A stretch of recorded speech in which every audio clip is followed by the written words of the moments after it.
सर्वोपनिषदो गावो दोग्धा गोपालनन्दनः पार्थो वत्स सुधीर्भोक्ता दुग्धं गीतामृतं महत्।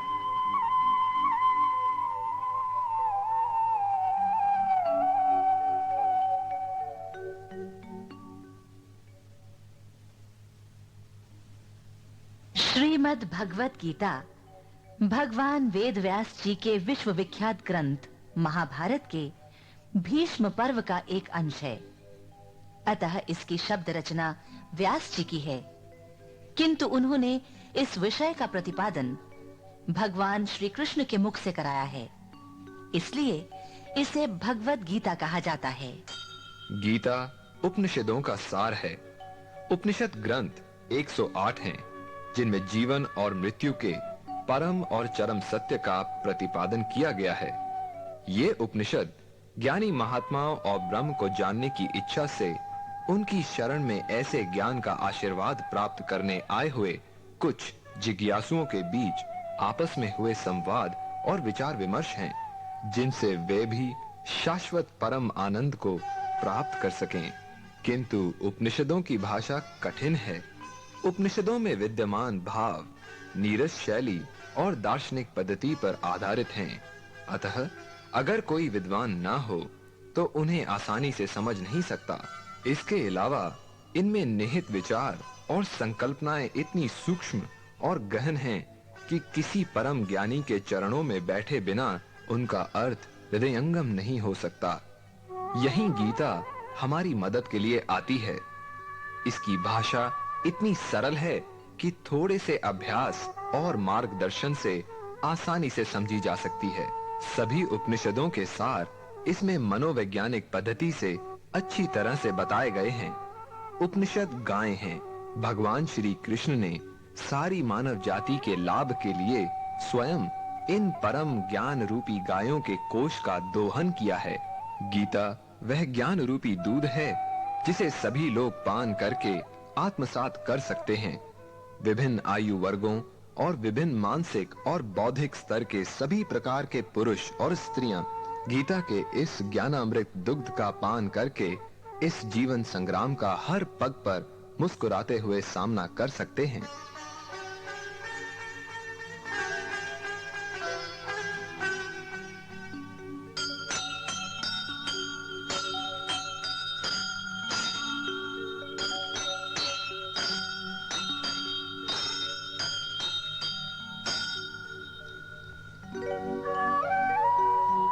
एक माँ अपने बच्चों की भलाई की हर संभव कोशिश करती है, किंतु उसका दायरा बहुत संकुचित और केवल अपने बच्चों तक ही सीमित होता है। किंतु गीता को दिव्य माँ कहा गया है, क्योंकि माँ गीता संपूर्ण मानव जाति के कल्याण और उन्नति में रत रहती है।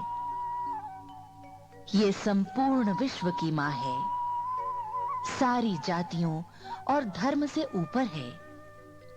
ये दिव्य माँ संपूर्ण मानव जाति को अपने प्रेम पाश में पकड़ लेती है और सारे विश्व की संतति पर अपनी अमृत वर्षा करने को तैयार रहती है। कुछ लोगों को ये भ्रम होता है कि गीता केवल हिंदुओं का धर्म ग्रंथ है। ये बात सरासर गलत है। गीता मानव मात्र का धर्म ग्रंथ है। हिंदू शब्द इसमें कहीं नहीं मिलता। मनुष्य जिस भी स्थिति में हो, माँ गीता उसको अपना तत्व संदेश देती है। जो मनुष्य गीता का पाठ करता है, वो आनंद के उच्चतर लोकों को प्राप्त होता है। फिर चाहे वो ईसाई हो, मुसलमान हो, हिंदू हो, बौद्ध हो या पारसी, सभी गीता के स्वाध्याय से सांत्वना और शक्ति प्राप्त कर सकते हैं। गीता मनुष्य और मनुष्य के बीच जाति, धर्म, रंग अथवा लिंग के आधार पर कोई भेदभाव नहीं करती। तभी तो हमारे राष्ट्रपिता महात्मा गांधी गीता को अपनी शाश्वत जननी मानते थे। गांधी जी ने एक बार कहा था, गीता मेरी माँ है।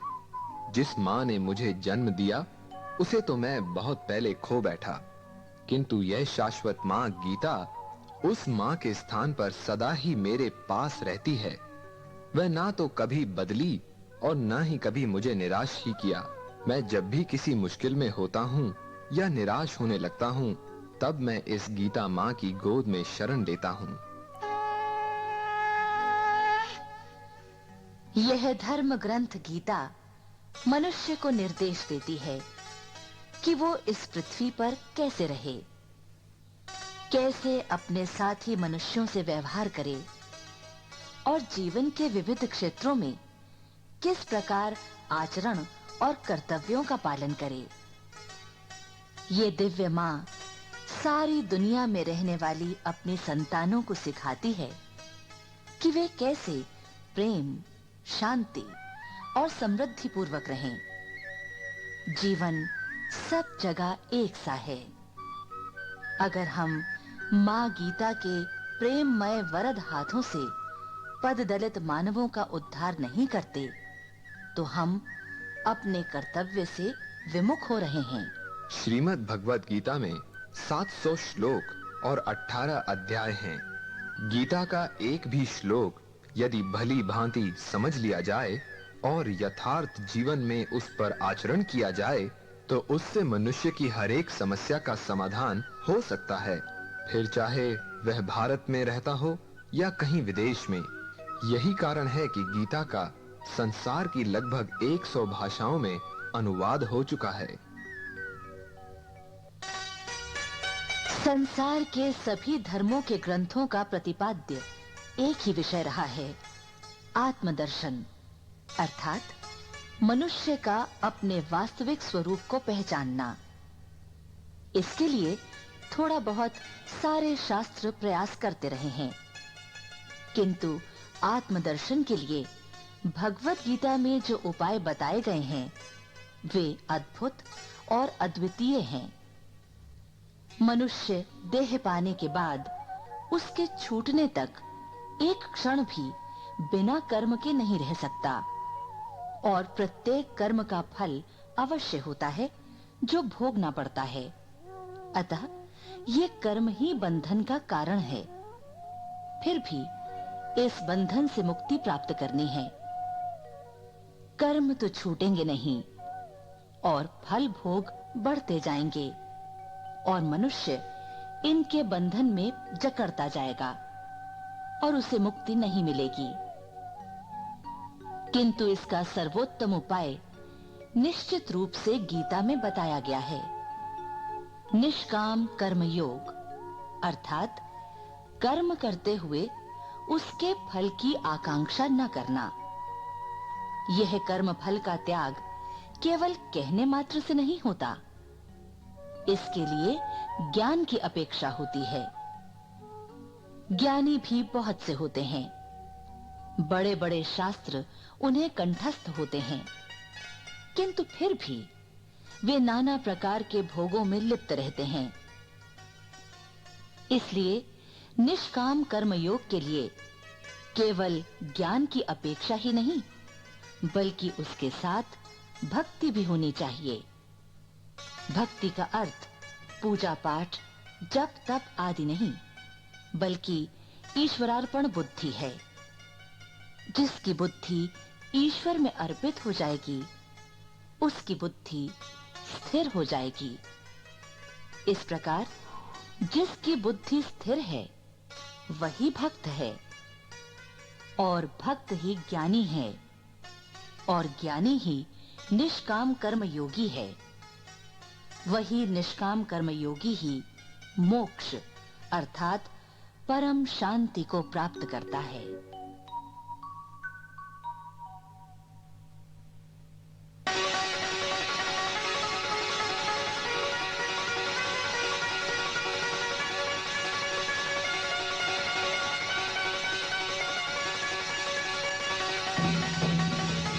गीता महाभारत का आंतरिक अंग है। महाभारत को 5वां वेद कहा गया है। गीता को समझने के लिए महाभारत के प्रमुख पात्रों की कहानी की पृष्ठभूमि संक्षेप में जाननी आवश्यक है। करीब 1000 ईस्वी पूर्व से पहले धर्मराज के पुत्र युधिष्ठिर इंद्रप्रस्थ के शक्तिशाली राज्य पर शासन कर रहे थे। उनके 4 भाई भीम, अर्जुन, सहदेव और नकुल राज कार्यों में उनकी सहायता करते थे। वे राजा पांडु के 5 पुत्र थे, इसलिए वे पांडव कहलाते थे। वे सब बहुत धार्मिक और सत्यवादी थे। राज्य की प्रजा उनके शासन से प्रसन्न थी और शांति से रह रही थी। एक बार राजा युधिष्ठिर ने अपने ममेरे भाई श्री कृष्ण के कहने पर राजसूय यज्ञ किया। बड़ी संख्या में छोटे बड़े राजाओं ने उसमें भाग लिया और उन सब लोगों ने सम्राट युधिष्ठिर का आधिपत्य स्वीकार किया। सम्राट का चचेरा भाई दुर्योधन भी इस यज्ञ में सम्मिलित हुआ। वह इंद्रप्रस्थ राज्य की उन्नति को सहन न कर सका। बचपन से ही वह पांडवों से जलता था। जब वह अपनी राजधानी हस्तिनापुर लौटा, तब उसके मन में पांडवों से इंद्रप्रस्थ राज्य हड़प लेने की कल्पना पनपने लगी। उसका मामा शकुनी बहुत ही चालाक और चालबाज व्यक्ति था। वो पासा फेंकने में बहुत निपुण था। उसने दुर्योधन को कहा कि युधिष्ठिर को जुआ खेलने का निमंत्रण दो, तो हम उसका राज्य जुए में जीत लेंगे। शकुनी ने दुर्योधन की ओर से पासा फेंकने की योजना बनाई। दुर्योधन के ये कहने पर कि युधिष्ठिर मना कर देगा, शकुनी ने उसे समझाया कि जुआ खेलने का निमंत्रण युद्ध की ललकार के समान है और आत्मसम्मानी व्यक्ति उसे टाल नहीं सकता। दुष्ट दुर्योधन को शकुनी की ये योजना बहुत अच्छी लगी। उसने अपने अंधे पिता महाराज धृतराष्ट्र को ये निमंत्रण भेजने के लिए मना लिया। महाराज पहले तो झिझके, किंतु धीरे-धीरे वे अपने पुत्र की इच्छा के आगे झुक गए। द्यूत क्रीड़ा का निमंत्रण पाकर 5 पांडव हस्तिनापुर पहुंच गए। खेल शुरू हुआ। पासे फेंके जाने लगे। शकुनी ने मंत्रों से सिद्ध किए हुए पासे फेंके और दांव जीत लिया। जल्दी ही जोश में पांडव अपना शक्तिशाली राज्य खो बैठे। फिर 5 भाई स्वयं को हार बैठे। और तो और ये सब वापस जीतने के लिए युधिष्ठिर ने द्रौपदी को दांव पर लगा दिया। लेकिन दुर्भाग्य से वे अपनी पत्नी द्रौपदी को भी हार गए। पवित्रता की मूर्ति द्रौपदी का दुर्योधन और उसके समर्थकों के द्वारा अपमान किया गया। शकुनी ने गर्म लोहे पर चोट करनी चाहिए। उसने युधिष्ठिर के आगे एक बार और जुआ खेलने का प्रस्ताव रखा और कहा कि जो हारेगा वह 12 वर्ष वनवास करेगा और 13वें वर्ष में अज्ञातवास करेगा। यदि इस 1 वर्ष के अज्ञातवास के दौरान पहचान लिया गया तो 12 वर्षों का वनवास फिर भोगना पड़ेगा। इस अवधि के बाद हारने वाले पक्ष को अपना राज्य वापस मिल जाएगा। कहते हैं मुसीबत अकेले नहीं आती। युधिष्ठिर इस बार भी हार गए। उन पर और उनके भाइयों पर व्यंग्य कसे गए। कौरवों ने पांडवों की पत्नी द्रौपदी का घोर अपमान किया। पांडवों ने कौरवों से अपने इस अपमान का बदला लेने की प्रतिज्ञा की, किंतु उन्हें शर्त के अनुसार वन जाना पड़ा। पांडवों के वन जाते समय अपशकुन होने लगे। बिना बादलों की बिजली गरजने लगी। भूचाल से धरती कांप उठी। खैर, पांडवों ने 12 वर्ष वनवास किया और 13वें वर्ष में अज्ञातवास में राजा विराट की सभा में वेश बदल कर रहे। युधिष्ठिर राजा विराट के कंक नामक मंत्री बने। भीम ने वल्लभ नाम रखा और राजा का रसोइया बन गया। अर्जुन को राजकुमारी उत्तरा को संगीत और नृत्य सिखाने का काम लेना पड़ा। उनका नाम बृहनला था। सहदेव राजा की गौशाला और नकुल राजा की अश्वशाला के रक्षक बने। द्रौपदी रानी सुदेशना की दासी बनी और अपना नाम सरंध्री रखा। पांडवों ने धैर्य दिखाया। वे धर्म के मार्ग पर डटे रहे और धर्म ने ही उनकी अग्नि परीक्षाओं में रक्षा की। ज्यों ही 13वां वर्ष समाप्त हुआ, पांडवों ने अपनी वास्तविकता राजा विराट पर प्रकट कर दी, जिसके आनंद का ठिकाना न रहा। पांडवों के प्रति अपनी वफादारी के रूप में उसने अपनी कन्या उत्तरा का विवाह अर्जुन के पुत्र अभिमन्यु के साथ किया। यह विवाह संबंध पांडवों और राजा विराट दोनों के लिए वरदान सिद्ध हुआ। तब पांडव उपलव्य नामक नगर में रहने लगे, जो विराट राज्य का एक हिस्सा था। सभी भिन्न भिन्न राजाओं को संदेश भेजे गए कि वे अपनी सेना सहित उपलव्य पहुंचें। पांडवों के खोए हुए राज्य को वापस दिलाने की योजनाओं पर विचार होने लगा। राजा द्रुपद के राजपुरोहित को मामला निपटाने के लिए हस्तिनापुर भेजा गया। उन्होंने पांडवों को अपना राज्य लौटाने के लिए महाराज से विनती की, किंतु दुर्योधन इसके लिए तैयार नहीं हुआ। धृतराष्ट्र के दूत संजय को युधिष्ठिर ने दुर्योधन से ये कहने के लिए कहा कि वे अपने दुख और यातनाएं तथा खुली सभा में द्रौपदी के अपमान को भूल चुके हैं। वे तो बस अपना राज्य वापस चाहते हैं। समय के बीतते बीतते भगवान श्री कृष्ण स्वयं शांति दूत बनकर हस्तिनापुर की राजसभा में पहुंचे। उन्होंने महाराज धृतराष्ट्र को पुत्र मोह के बंधन में पड़कर सत्य और न्याय के मार्ग से हटने से मना किया। उन्होंने दुर्योधन से भी पांडवों के राज्य को वापस करने की विनती की, लेकिन उसने कृष्ण का अपमान किया। उसने कहा कि वो सुई की नोक के बराबर जमीन भी पांडवों को नहीं देगा। राज्य की बात तो दूर रही। दुर्योधन ने भगवान कृष्ण को बंदी बनाना चाहा, पर उन्हें कौन रोक सकता था? वे तो सर्वशक्तिमान थे। उन्होंने अपना विराट रूप धारण किया और लोग आंखें बंद कर उनकी स्तुति करने लगे। तब श्री कृष्ण को असफल आया देख युधिष्ठिर ने भाइयों को कहा कि शांति के सारे द्वार हमारे लिए बंद कर दिए गए हैं। सेना को युद्ध के लिए तैयार किया जाए। द्रौपदी के भाई पांचाल के राजकुमार दृष्टद्युम्न को पांडवों की सेना का सेनापति चुना गया। दूसरी ओर दुर्योधन ने पितामह भीष्म को कौरव सेना का सेनापति बनाया, जिन्हें इच्छा मृत्यु का वरदान प्राप्त था। कुरुक्षेत्र की युद्ध भूमि की ओर दोनों तरफ की सेना ने प्रस्थान किया। दुर्योधन ने श्री कृष्ण से उनकी सेना मांगी और अर्जुन ने उन्हें सारथी के रूप में मांगा। भगवान ने दोनों की इच्छा पूरी की। दोनों ओर की सेना आमने सामने डट गई। युद्ध प्रारंभ ही होने वाला था। शंखनाद हो चुका था। तब सहसा अर्जुन ने अपने सारथी श्री कृष्ण से कहा कि मेरा रथ दोनों सेना दलों के बीच में ले चलिए, ताकि मैं देख लूं कि युद्ध में मुझे किन किन से लड़ना है। भगवान श्री कृष्ण को अपने उस भक्त की इच्छा के आगे झुकना ही था, जो इस धर्म युद्ध में प्रमुख भूमिका निभाने जा रहा था। उन्होंने रथ को हांका और दोनों सेनाओं के बीच लाकर खड़ा कर दिया। जैसे ही रथ बीच में आया, अर्जुन ने देखा कि उसके विरुद्ध लड़ने वाले सारे उसके सगे संबंधी ही हैं। उसका मन विचलित हो उठा। उसने सोचा कि क्या वह अपनों से लड़ पाएगा?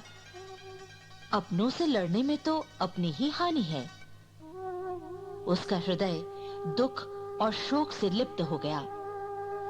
वह समस्त जाति एवं परिवारों के नष्ट हो जाने के दुष्परिणामों से भयभीत होकर कांप उठा। निराशा और शोक से ग्रसित होकर अर्जुन अपना धनुष बाण छोड़कर रथ के पिछले भाग में बैठ गया और सोच लिया कि वह युद्ध नहीं करेगा। तब भगवान श्री कृष्ण ने गीता का अमर उपदेश देकर उसके मोह और मोह से उत्पन्न दुख को दूर किया, उसकी शंकाओं का समाधान किया और अंततः अर्जुन युद्ध के लिए तैयार हुआ।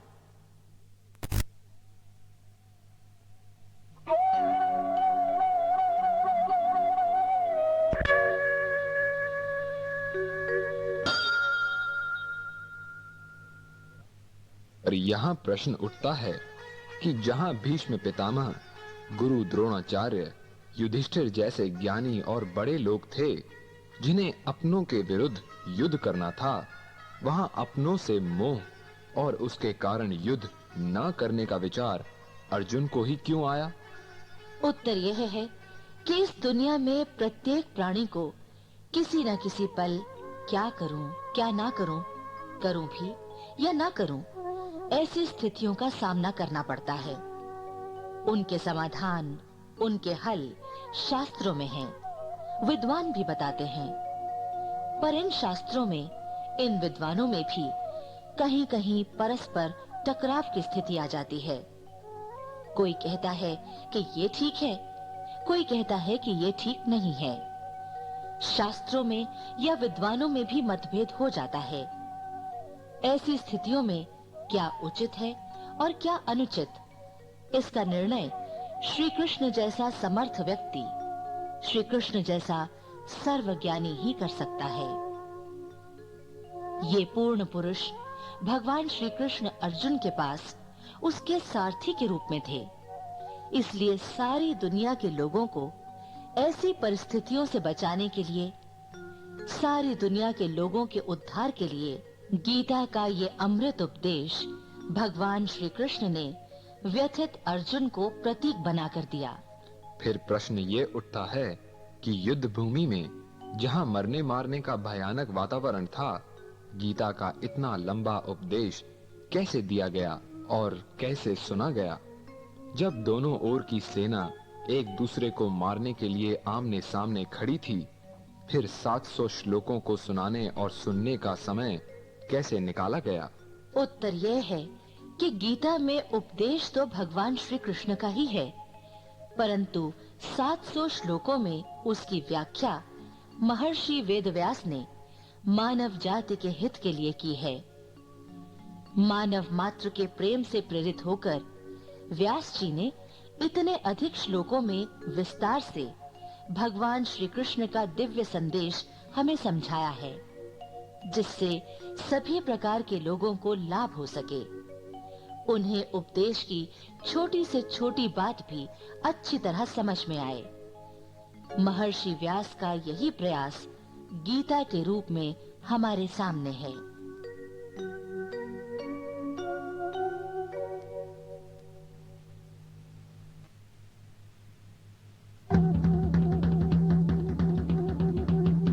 वस्तुतः महाभारत के युद्ध में लड़ने के लिए केवल अर्जुन को प्रेरित करना ही गीता जैसे अनुपम ग्रंथ का उद्देश्य नहीं है, बल्कि अर्जुन को युद्ध के लिए दी गई प्रेरणा के माध्यम से इस संसार रूपी महाभारत में हर पल मुश्किल में पड़े प्रत्येक मनुष्य के मोह को नष्ट करना इसका लक्ष्य है।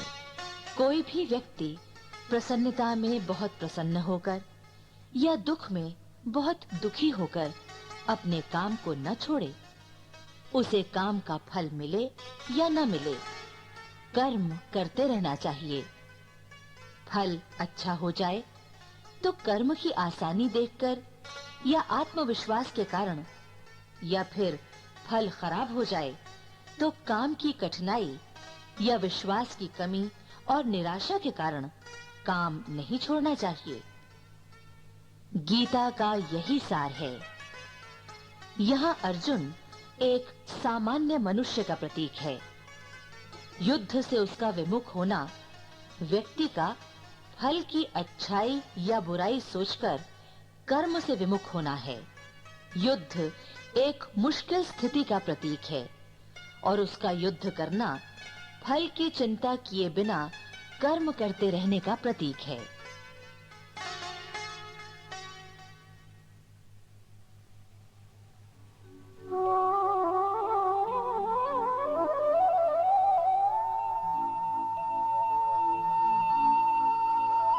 ज्ञानाग्नि सर्व कर्माणि भस्मसात् कुर्वे तथा न हि ज्ञानेन सदृशं पवित्रमिह विद्यते।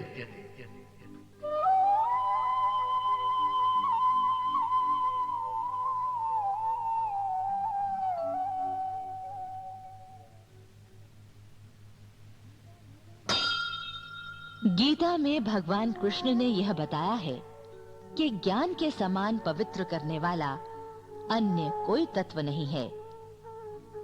मनुष्य का अपने वास्तविक स्वरूप को पहचानना ही ज्ञान है। सारी जड़ तथा चेतन सृष्टि में परमात्मा विद्यमान है। मनुष्य जब अपने असली स्वरूप को जान लेता है तो उसे हृदय में बैठे परमात्मा से साक्षात्कार हो जाता है। योग का अर्थ है अपने आप को परम सत्य, परम ज्ञान तथा आनंद के साथ जोड़ना। भगवान कृष्ण निराश और दुखी अर्जुन को समझाते हैं कि बुद्धिमान मनुष्य ना तो मृतकों का और ना ही जीवितों का शोक करते हैं। ऐसा कोई समय नहीं था जब भगवान श्री कृष्ण स्वयं नहीं थे या अर्जुन और वे युद्ध करने वाले नहीं थे। ना ऐसा ही है कि आज के बाद नहीं रहेंगे। बाल्यावस्था, यौवन, वृद्धावस्था और मृत्यु केवल शरीर से संबंध रखते हैं। सर्दी, गर्मी, दुख, सुख, इन सब का संबंध भी शरीर तथा मन से है। आत्मा से इनका दूर तक कोई संबंध नहीं है। आत्मा नहीं मरती, शरीर मरते हैं। आत्मा सनातन है, शाश्वत है।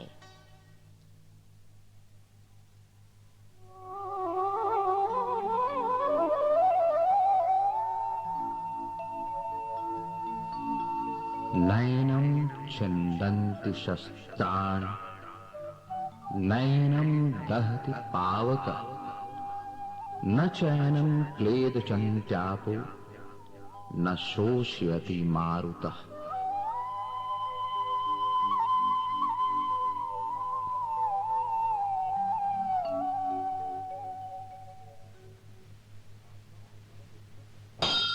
आत्मा को शस्त्र काट नहीं सकते, आग जला नहीं सकती, जल गला नहीं सकता और हवा सुखा नहीं सकती।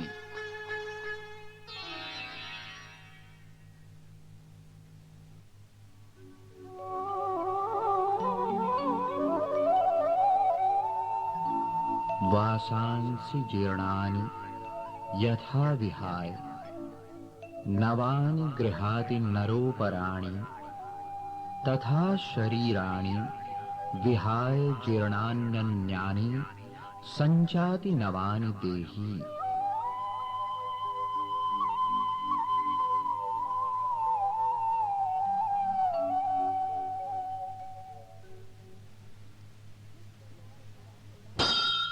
जिस प्रकार पुराने वस्त्रों को छोड़कर मनुष्य नए वस्त्र धारण करता है, वैसे ही आत्मा पुराने वृद्ध शरीर को त्याग कर नया शरीर धारण करती है। अर्थात आत्मा अचल है। शरीर जन्म लेता है, अतः उसे आज या कल मरना ही पड़ेगा। शरीर में रहने वाली आत्मा को कोई नहीं मार सकता। आत्मा जन्म रहित है, मृत्यु रहित है, पुराण है, शाश्वत है, नित्य है। शरीर के नष्ट होने पर भी नष्ट नहीं होती।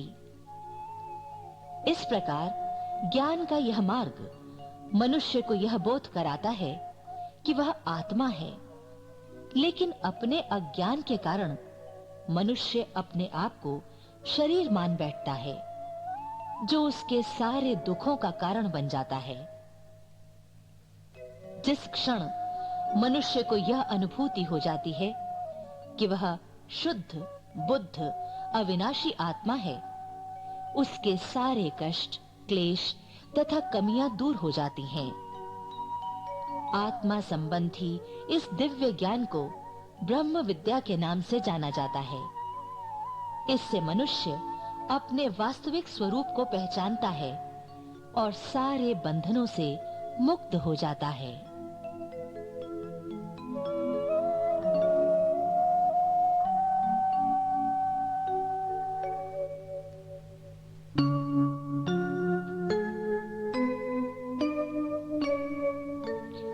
इस प्रकार के ज्ञान का ज्ञाता मनुष्य अपने वास्तविक स्वरूप को पहचानने वाला स्थिर बुद्धि वाला हो जाता है।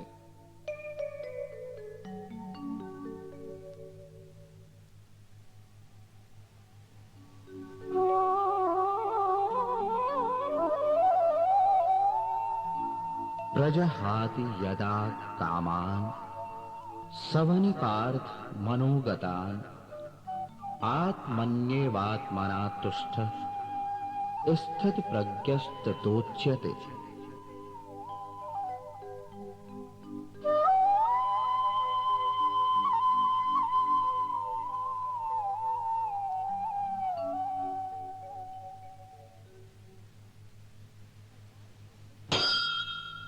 भगवान श्री कृष्ण अर्जुन को बताते हैं कि मन में उत्पन्न होने वाली समस्त कामनाओं का त्याग कर जब व्यक्ति आत्मा द्वारा ही आत्मा में संतुष्ट रहता है, तब उसे स्थित प्रज्ञ कहते हैं। वह दुखों से विचलित नहीं होता, सुखों की इच्छा नहीं करता, प्रेम, ईर्ष्या, भय इत्यादि से रहित होता है, शुभ या अशुभ में समान भाव रखता है, कछुए की तरह इंद्रियों को विषयों से समेट लेता है। यद्यपि इंद्रियों का दमन करके भी विषयों से छुटकारा मिल जाता है, पर उससे वासना नहीं जाती। इसलिए स्थिर बुद्धि वाला मनुष्य पूर्ण रूप से इंद्रियों को वश में रखता है। विषयों का चिंतन करते रहने से उनमें प्रेम होता है, प्रेम से इच्छाएं आती हैं, उनकी पूर्ति न होने पर क्रोध उत्पन्न होता है, क्रोध से अविवेक, अविवेक से स्मृति भ्रम, स्मृति भ्रम से बुद्धिनाश और बुद्धिनाश से मनुष्य का ही सर्वनाश हो जाता है। इसलिए जिसकी बुद्धि स्थिर है वह व्यक्ति राग द्वेष रहित होकर अपने वश में की हुई इंद्रियों के द्वारा विषयों का उपभोग करता हुआ प्रसन्न रहता है। इस प्रसन्नता से उसके सारे दुख नष्ट हो जाते हैं, उसकी बुद्धि स्थिर रहती है।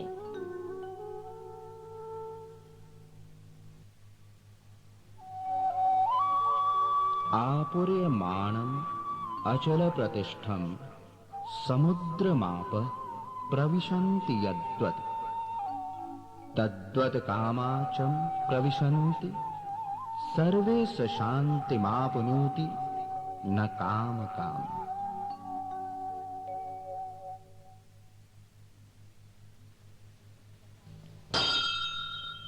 जिस प्रकार अनेक नदियों के जल सब ओर से परिपूर्ण अचल महासागर में उसको विचलित किए बिना समा जाते हैं, वैसे ही सब सांसारिक भोग जिस पुरुष में किसी प्रकार का विकार उत्पन्न किए बिना ही समा जाते हैं, वही पुरुष परम शांति को प्राप्त करता है, वही स्थिर बुद्धि वाला मनुष्य कहलाता है।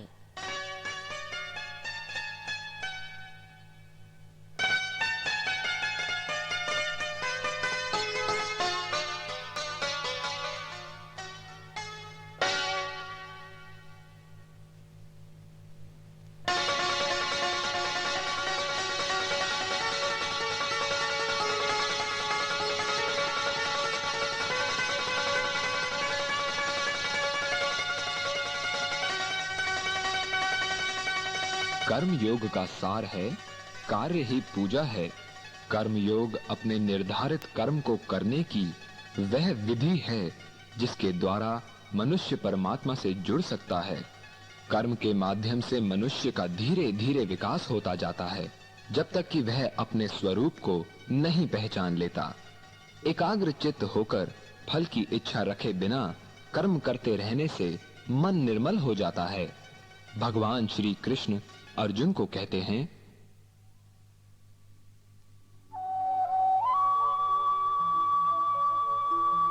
कर्मण्येवाधिकारस्ते मा फलेषु कदाचन मा कर्म फल हेतुर्भूर्मा ते संगोस्त्व कर्मणि।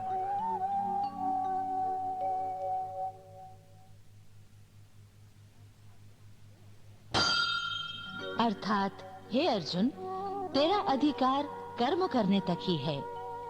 कर्म के फल पर तेरा अधिकार नहीं है।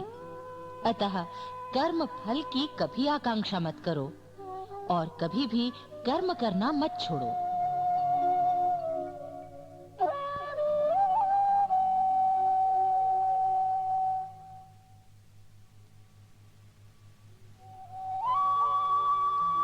योगस्थः कुरु कर्माणि संगं त्यक्त्वा धनंजय सिद्ध सिद्धयो समो भूत्वा समत्वं योग उच्यते।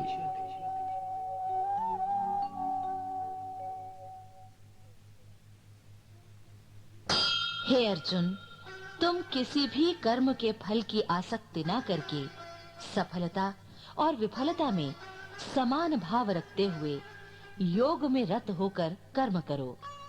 यही समभाव योग कहलाता है।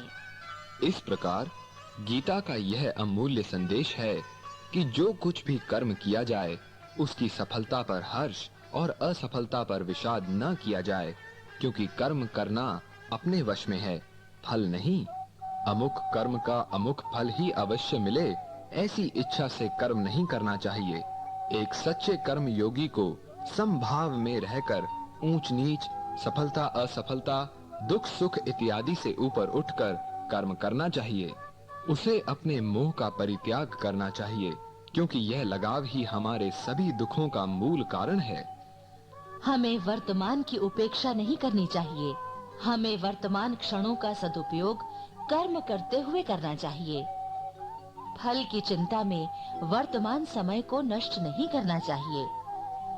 वासना युक्त कर्म से अज्ञान का पर्दा गहरा होता जाता है, जबकि निष्काम कर्म से धीरे-धीरे अज्ञान का पर्दा हटता जाता है। जब मनुष्य का मानस निष्काम कर्म द्वारा मल रहित हो जाता है, तो वह अपने अंदर ही शाश्वत परमात्मा को खोज लेता है। इस प्रकार अपने ही कर्म से मनुष्य नर से नारायण बनता है। किंतु कर्म करते हुए उसके फल की इच्छा न करना, कर्म फल का यह त्याग केवल कहने मात्र से नहीं होता, अपितु इसके लिए ज्ञान की अपेक्षा होती है। गीता में फल त्याग के क्रम में कर्म त्याग अर्थात कर्म का ना किया जाना, इसका निषेध किया गया है। भगवान कृष्ण स्पष्ट शब्दों में कहते हैं, कर्म अवश्य करो। कर्म के बिना किसी को सिद्धि नहीं मिलती। बड़े-बड़े ज्ञानी बिना कर्म किए सिद्ध नहीं हुए। मैं ईश्वर हूँ। मुझे किसी प्रकार की आकांक्षा नहीं है। फिर भी मैं कर्म करना छोड़ दूं तो यह संसार नष्ट हो जाए। अतः कर्म का त्याग नहीं करो, केवल कर्म फल का त्याग करो, अर्थात उसकी इच्छा ना करो। कर्म करना अपना कर्तव्य समझो, उसके फल को परमात्मा के ऊपर छोड़ दो। यहाँ यह तात्पर्य नहीं है कि कर्म फल का त्याग करने वाले को फल मिलता ही नहीं। कर्म का फल उसे अवश्य मिलता है, पर वह उसकी सोच में लिप्त रहकर समय नहीं गंवाता। भविष्य का अभी जन्म नहीं हुआ है और न ही होगा। हम केवल वर्तमान में होते हैं, भूत और भविष्य में नहीं। यदि वर्तमान के क्षणों का सदुपयोग किया जाएगा तो भविष्य सुंदर बन ही जाएगा। अतः फल की चिंता में सर्वाधिक महत्वपूर्ण वर्तमान को नष्ट नहीं करना चाहिए। जिस पल हम पुरस्कार या फल की इच्छा को लेकर कोई कार्य प्रारंभ करते हैं तो हमारी कार्यकुशलता सीमित हो जाती है। फल के ज्ञान से कार्य में वृद्धि की ललक नहीं रहती। जिन वैज्ञानिकों ने विभिन्न प्रकार के आविष्कार किए, वे किसी पुरस्कार, धन दौलत, यश आदि को प्राप्त करने के लिए कार्यरत थे। नहीं, उन्हें अपने कार्यों से इतना संतोष तथा आनंद प्राप्त हो रहा था जो अपूर्व था। कर्म योगियों ने ही संसार के स्वरूप को इतना सुंदर बनाया है। इस कर्म योग को समझ लेने पर एक खिलाड़ी श्रेष्ठ खिलाड़ी बन सकता है, एक अध्यापक श्रेष्ठ अध्यापक, चिकित्सक श्रेष्ठ चिकित्सक इत्यादि। परमात्मा को समर्पित निस्वार्थ रूप से किया गया कर्म मनुष्य को चरम लक्ष्य की ओर ले जाता है। कर्म के लिए कर्म, यही है वह रहस्य जो कृष्ण अपने प्रिय अर्जुन को समझाते हैं। अर्जुन के लिए तत्काल युद्ध करना ही उसका परम कर्तव्य है। कौन मृत्यु को प्राप्त होगा, कौन बचेगा, कौन जीतेगा, कौन हारेगा, इसकी चिंता करना उसका काम नहीं है और यह सब उसके वश में भी नहीं है। यही गीता का अमर संदेश है।